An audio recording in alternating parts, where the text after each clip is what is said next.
ना ही कोई ये डेजर्ट है और ना ही कोई मिठाई, लेकिन इतना मज़े का ये मीठा बनता है। ईद के लिए स्पेशल दावत करनी हो और कुछ नया बनाना चाहते हैं तो इस तरह का मीठा बनाएं, और इतना मज़े का बनता है और इतना सिंपल, फ़ौरन से बन भी जाता है और इतना मज़े का बनता है। इसके लिए मैंने 1 कप सूजी ली है और सूजी को मैं इतनी देर तक लाइट ब्राउन करूँगी जब तक इसमें लाइट सा गोल्डन कलर आ नहीं जाता। इतनी देर मैं इसे भूनती हूँ। अब देखें इसमें बहुत प्यारी सी भीनी भीनी सी खुशबू आना शुरू हो गई है और सूजी ने अपना कलर चेंज कर लिया है। बस हमें इतना ही पकाना है और इसे उतार के हम रख लेंगे। अब मैंने इसी पैन में मैंने लिया है 1 कप दूध, क्योंकि पैन गर्म था इसलिए मैंने 1 कप और दूध इसमें शामिल कर दिया। मैंने आधा लीटर के 2 कप शामिल कर दिए हैं और दूध में उबाल नहीं आता उतनी देर हम इसे चलाते हैं। अब देखें जैसे ही उबाल आ गया है तो 1 कप मैंने इसमें चीनी डाल दी है और चीनी डाल के थोड़ी देर हम इसे और पकाएंगे। अब ये देखें बहुत अच्छा सा उबाल भी आ गया है इसमें और दूध थोड़ा कम भी हो गया है। तो अब इसमें हम शामिल कर लें तो जो सूजी हमने ब्राउन करके भून के रखी थी वो भी शामिल कर दी है। अब इसे हम मुस्तकिल बहुत ही स्लो फ्लेम पर पकाते हैं इतनी देर तक जब तक ये सूजी अपना गाढ़ापन इसमें आ नहीं जाता और सूजी का कच्चापन ख़त्म नहीं हो जाता। इतनी देर हम इसे मुस्तकिल चलाते हुए पकाएंगे। ये देखें मैंने इसे चलाते हुए पकाया है, तकरीबन ये 10 से 15 मिनट हो गए हैं पकते हुए। इसे बहुत ही स्लो फ्लेम पे मैंने इसे पकाया है। अब इसमें हम शामिल कर लेते हैं ये मेरे पास है इलायची पिसी हुई, वो भी शामिल कर दी है और थोड़ा सा मैंने केवड़ा एसेंस भी शामिल कर दिया है।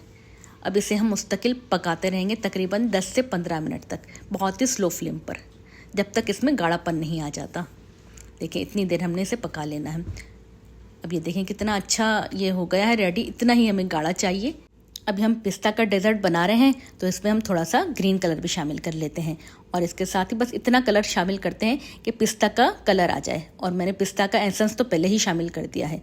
अब इसे हम अच्छे से मिक्स कर लेते हैं। लाइट सा ग्रीन कलर आ गया है इसमें, ये देखें।